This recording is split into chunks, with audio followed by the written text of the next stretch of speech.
You ask Tiger to solve.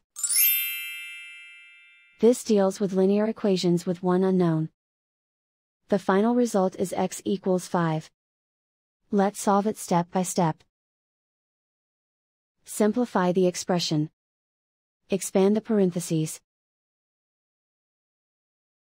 Multiply the coefficients. Simplify the arithmetic. Group all constants on the right side of the equation. Add 36 to both sides. Simplify the arithmetic.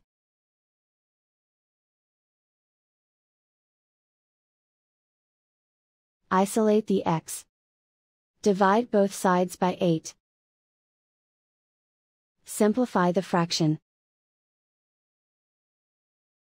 Find the greatest common factor of the numerator and denominator. Factor out and cancel the greatest common factor. And so the final result is x equals 5.